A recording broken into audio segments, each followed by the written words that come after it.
Hello, and welcome back to Working Systems, a television program that deals with the issues you face in the work environment. I'm Kathy Wiseman, and I'm delighted to be joined by my colleague Dan Paparow to explore an issue everyone in the workplace confronts with every workday: stress. The Washington Post reports that every week for the next year, there will be a book published on the subject of stress.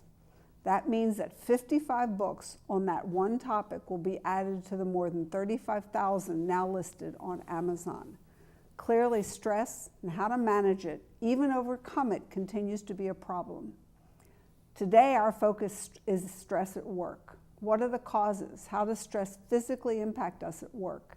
And what are the different ways to understand it so that we can manage it and, in some situations, overcome it? Hi, Dan. Hey, Kathy.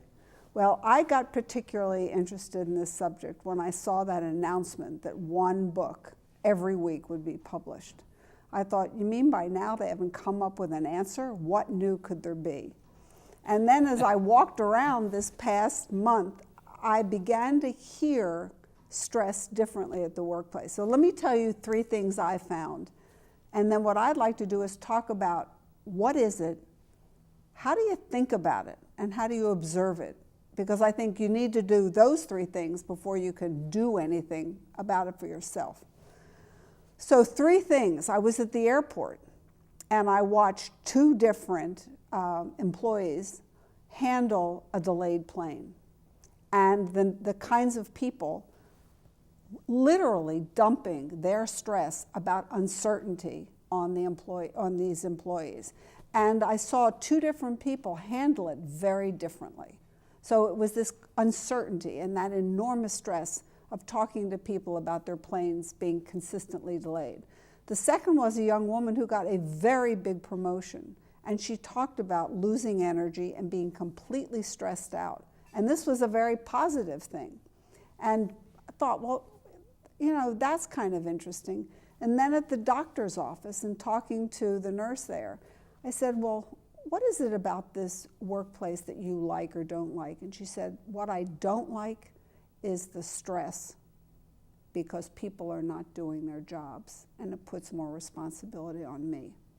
And I thought, what perfect examples of kind of the different forms and shapes that stress comes in. So what I'd like to do is somehow give people who are watching 1 or 2 things they can think about differently about stress. So it might be provocative or provoke some kind of action for yourself. Because in the end, the constant is that you're the person who is got to deal with it. The outside is not going to change. It's got to be with you. So any thoughts on anything that I said? You mean we're going to add our suggestions to the 35,055 that are going to expand? So maybe we should trick people and make unusual suggestions. Oh, gosh. Well, the world has changed in the last quarter century from a position that essentially said that stress wasn't terribly important in human functioning to an awareness that not only is it important, it's a very dynamic and essential element in life and how people adapt and respond and all sorts of things.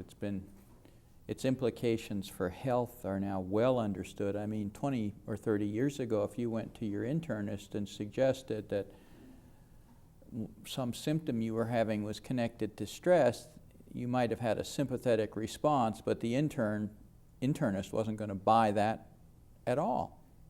And nowadays, it's just very, very clear that stress is intimately associated with many sorts of physical and psychological symptoms and relationship dilemmas. So it's not surprising that we have this industry being driven by this, partly because so much new information and different ways of thinking about it have emerged in the last few years. And there are some very good books out there about it. There are also some that are pretty trivial. Well, with all this information, what's important to think about when you think about stress?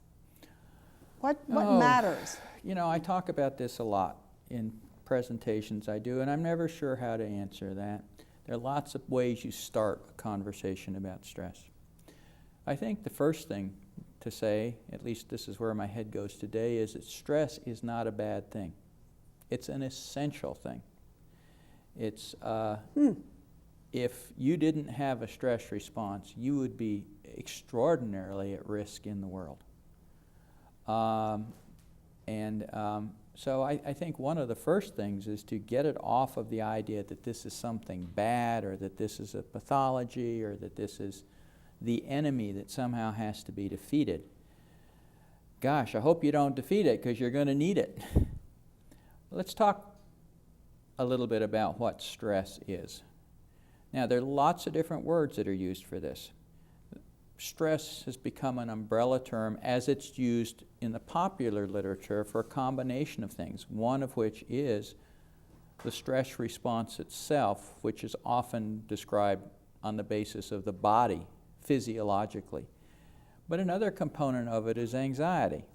You don't often hear that put in because somehow people don't like to think of themselves as anxious, but anxiety has to do with also, in part, a physiological process, but it's also a psychological process rooted essentially in fear, worry, apprehension, that sort of thing. So you have multiple things. So what is a stress response?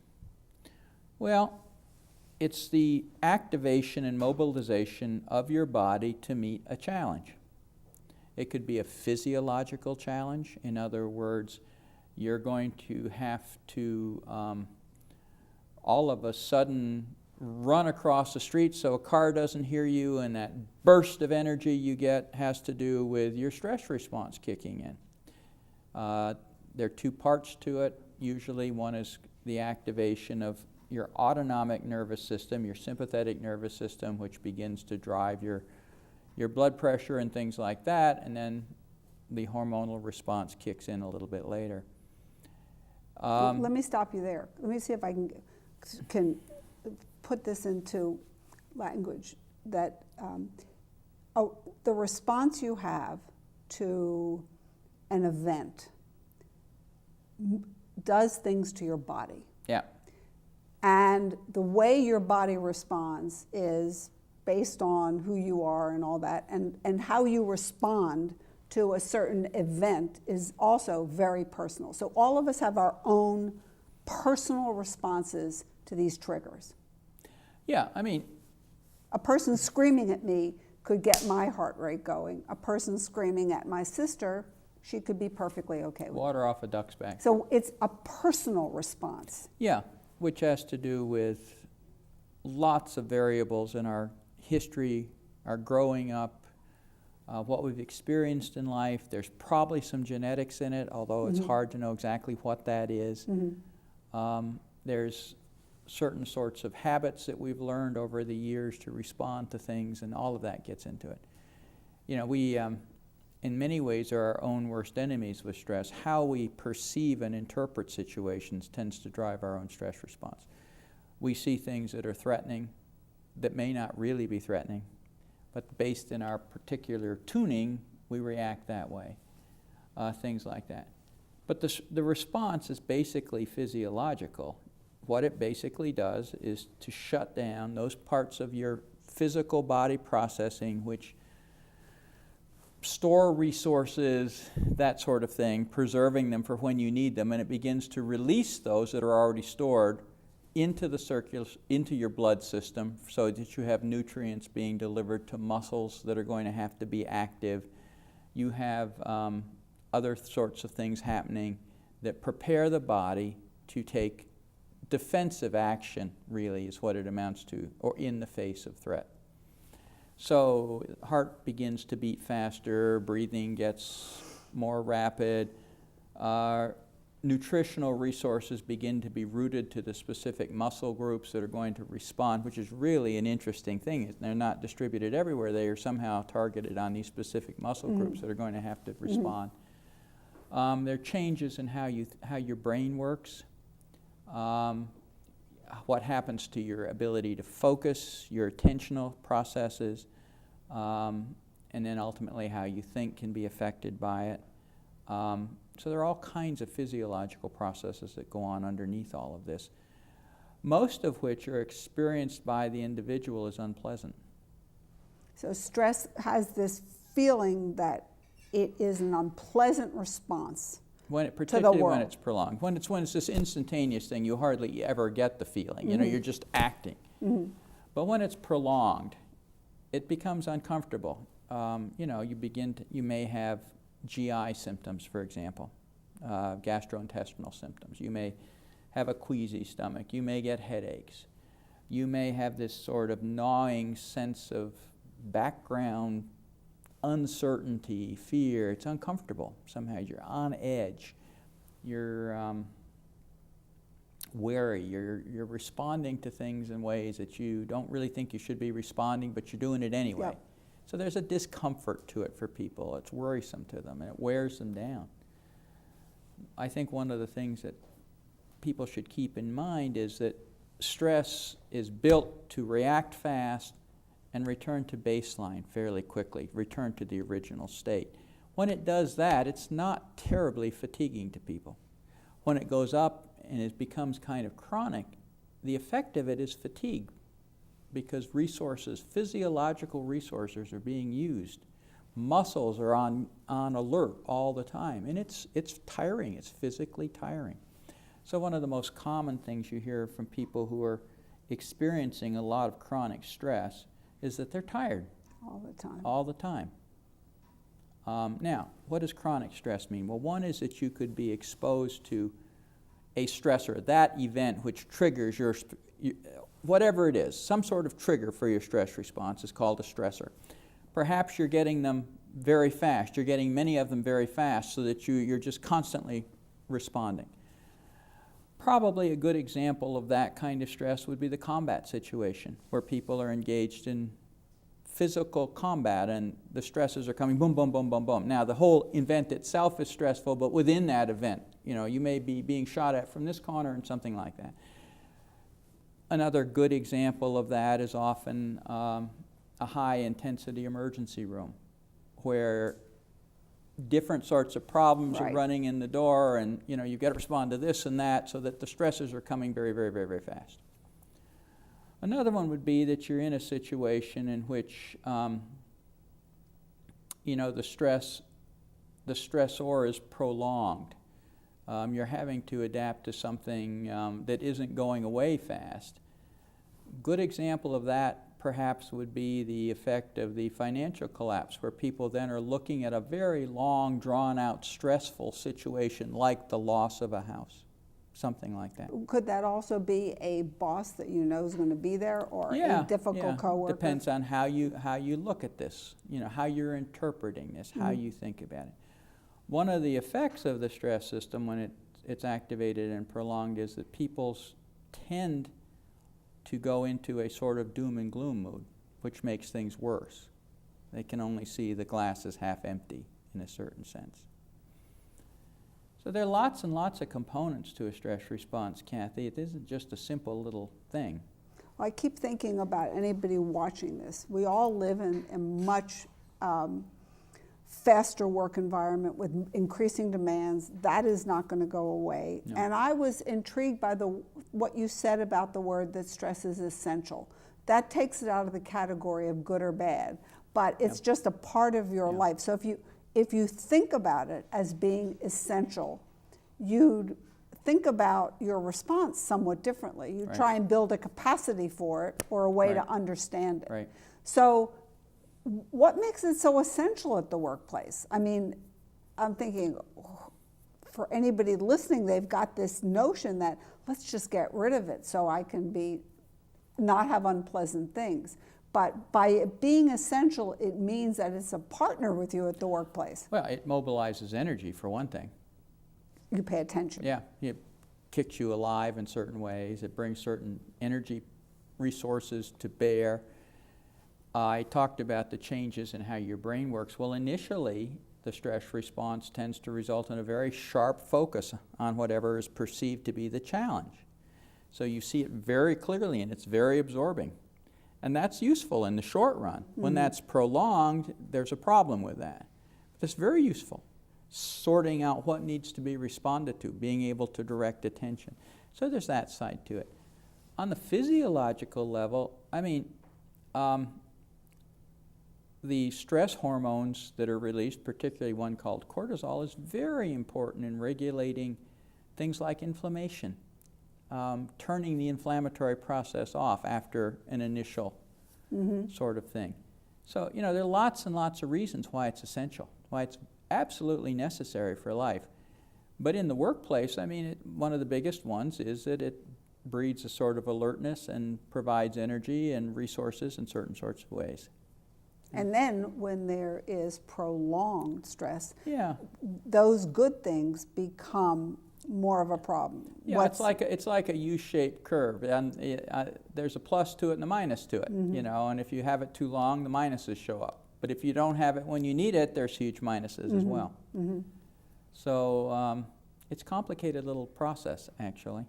Well, I just am intrigued by how much people are paying attention to it, and they seem to be not getting very far with it. So if you could change it to thinking that it is essential, it has some value, you can make the most of it. Yeah. Does that work? Does that make sense? It makes sense. It's not easy for people to do that because they get sensitive and afraid of the stress response because it's uncomfortable. People don't want to feel tired. They don't want to feel on edge. They don't want to feel this way. So they begin to get some anxiety about the stress response itself. A good example of that might be somebody's having difficulty sleeping at night. And they begin as bedtime approaches to get what I would call anticipatory anxiety. They're already worried before they go to bed that they aren't going to be able to sleep.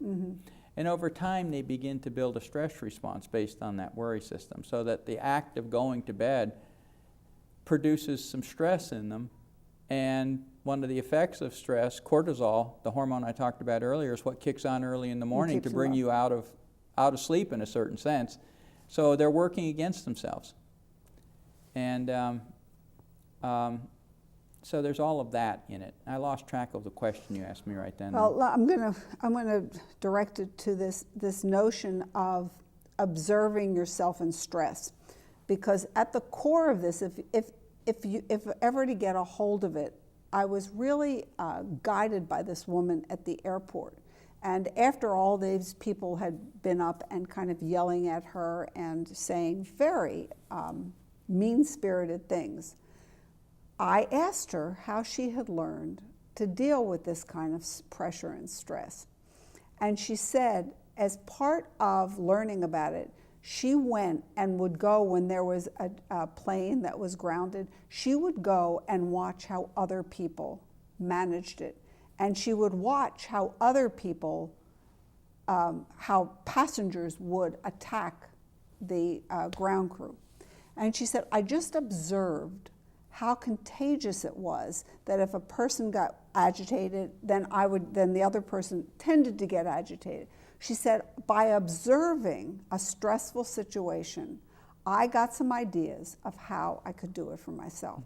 And I thought, whoever could get enough presence, what an interesting thing, to be able to say, this is a stressful event, I'm going to watch it and see what I can learn from it. Yeah. How do you get that kind of distance at the workplace? To my mind, that is one of the very first steps in managing stress, to get interested in it rather than afraid of it. It's going to be with you. You have a choice. You can treat a part of who you are as the enemy, or you can get interested in it and see if you can make it your friend. I mean, that's a little too trite, but I mean, that's how, if you get afraid of the stress response, it's going to bedevil you forever. You never get on top of it because the very fear drives it. Right. I think, and then exposing oneself to it, and that's a very ingenious way this person did it apparently, which would be to put herself in the presence of a high-stress situation where she is not the targeted recipient of it, but she's observing. So she's exposed to the emotional field, if you'll allow me that word, where there's high levels of reactivity between people, usually manifested in nastiness of one kind or another.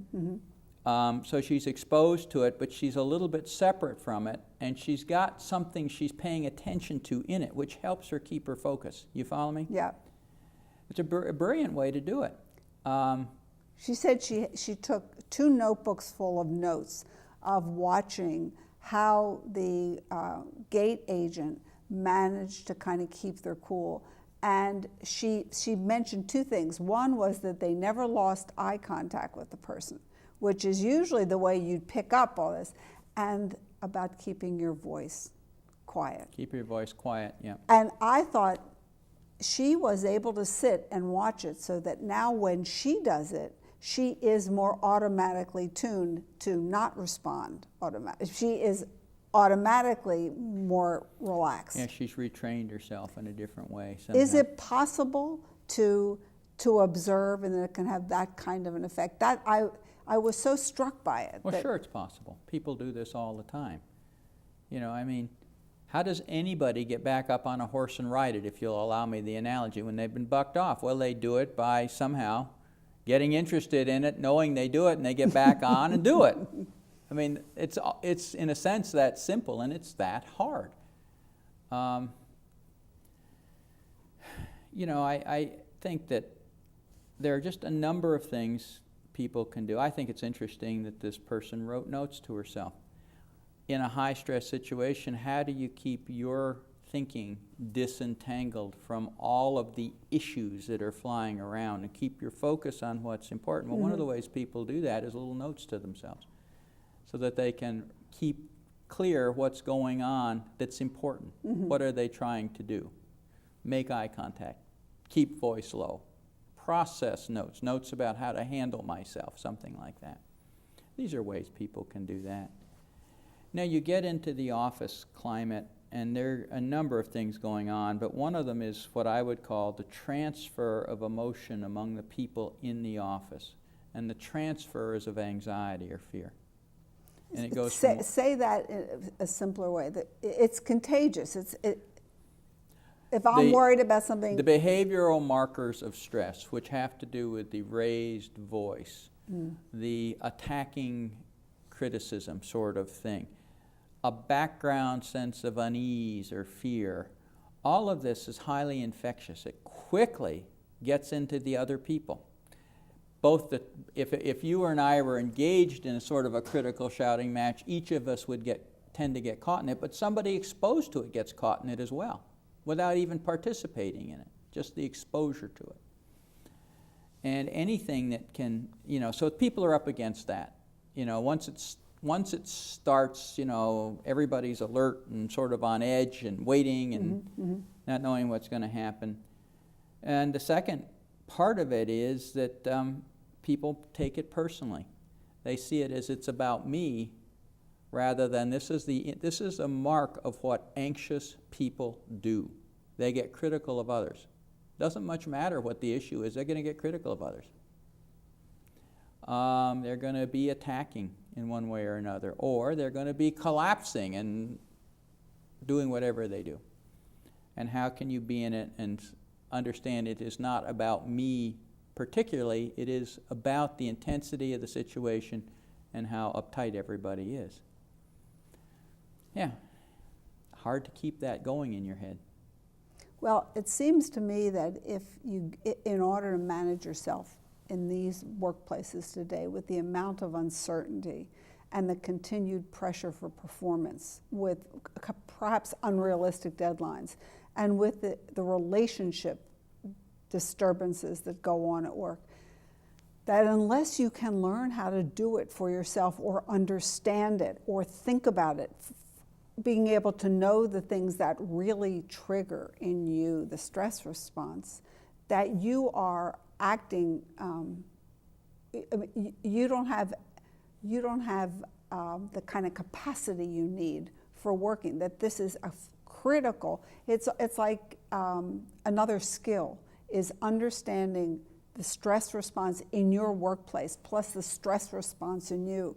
And I think the woman at the airlines, to me, what she did was motivate me. She knows what are the critical stressors in her job. Right. She knows how they're going to happen, and she has studied a way to do the best she can under it.